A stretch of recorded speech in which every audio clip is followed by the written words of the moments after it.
There has been a lot of talk about Assassin's Creed Shadows because within the last few weeks, they released their first trailer. And man, has it been the talk of the town. I was watching this trailer and I'm like, man, this looks pretty cool.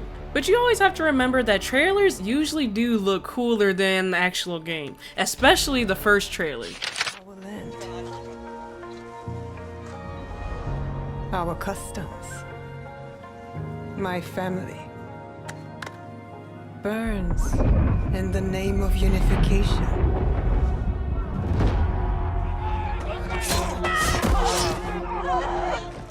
And at first, of course, it was kind of just giving Ghost of Tsushima, which is kind of sad that every Japanese kind of game or inspired game always does get compared to that game, but it's a really good game to compare games to because it's a great game. But it does really give that in, the first few seconds.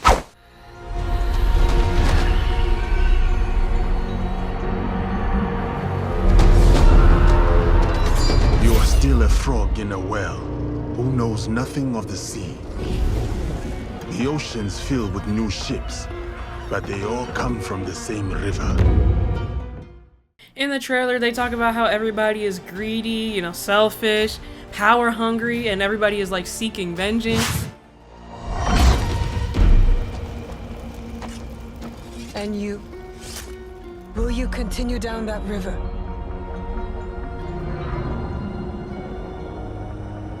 Or choose another path beyond what we see? And we must look for it together. It's giving the road least traveled by.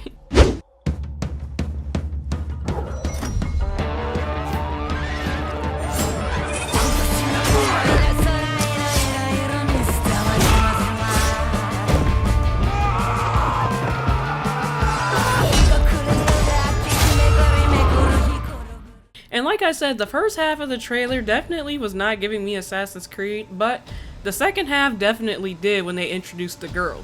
And from first looks, it looks like, the girl and the guy are pretty much coming together to rebuild something that we don't really know what yet.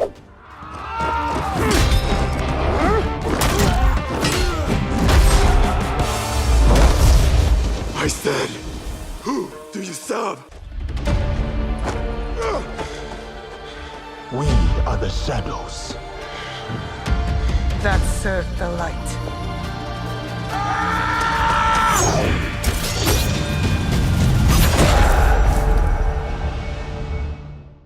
And it looks like the samurai seemingly turns against his own team. So let's break this trailer down a little bit. And don't forget to like, share, and subscribe for all the PlayStation game news, reviews, and analysis. The duo Naoe and Yasuke describes themselves as the shadows that serve the light. And if you guys don't know, Yasuke is a man of African origin. He actually served as a retainer to the Japanese for a period of 15 months between 1581 and 1582 during the Sengoku period. So Yasuke is a real person from history.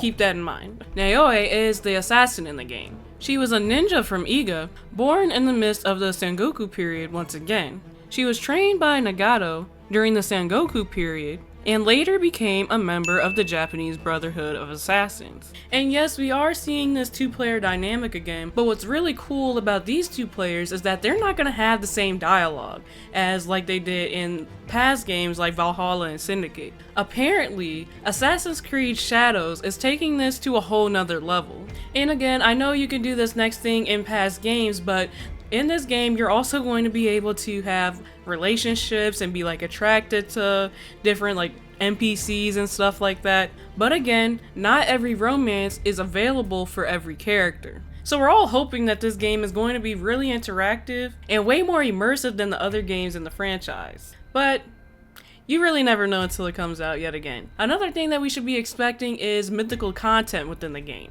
But it's not confirmed fully what kind of mythical creatures we're gonna see in this game. Some people are saying it could be Nightwalkers and stuff like that. Other people are saying that it's gonna be pretty much like spirits that protect the temples and the sites. But It's too early on, we don't know yet. And from this trailer, the combat looks like it could be really cool if they do this right. It looks super seamless, super clean, and hopefully we have some really good combo mechanics and cool finishers implemented into this game. Hopefully it's not just the same basic slice and dice. We really can't talk about this game without bringing up the major elephant in the room or the major controversy that's involved in this game so far. But people are wondering why a black man is playing a character during a time like feudal Japan. Why not a Japanese man? It's weird because every other time that there was an Assassin's Creed game, they usually pick someone who represented that era. And people are just mad because they're saying that, oh, Ubisoft is only doing this to basically check a box, or for DIE reasons, which is diversity, equality, and inclusion. People don't feel like they're doing this for a genuine reason. I would love to have a debate about this in the comments. What do you guys think about that? To me personally, I mean, yeah, I can see where they're coming from, but Yasuke is a part of actual history, so yeah, maybe they are just trying to squeeze it in there, but really, who knows, you know? It is kind of like a fantasy game, so I feel like they're kind of trying to just like blend the two. Who knows what they're thinking? But the audience has been waiting for a Japanese Assassin's Creed game. Japan is the land of the ninjas, the epitome of stealth, so it's a perfect fit, and yeah, I could definitely understand that. Put a Japanese man in a Japanese game. But you do have to remember that the actual assassin in the game is Japanese. So you do have someone that is Japanese, but then you do have a black man. But I guess everyone is just wondering, why now of all times do you decide to squeeze that in there? Another big controversy that came up with Assassin's Creed Shadows is the fact that you can pre-order the game without even seeing the gameplay trailer. They're like, what's there to pre-order? And I mean, from this one trailer alone, personally, I liked it, but again, there's been plenty of good trailers that come out and the game doesn't follow up. So personally for me, before I pre-order anything, I either have to know that the game is good because of past games that they've done, or be really into it.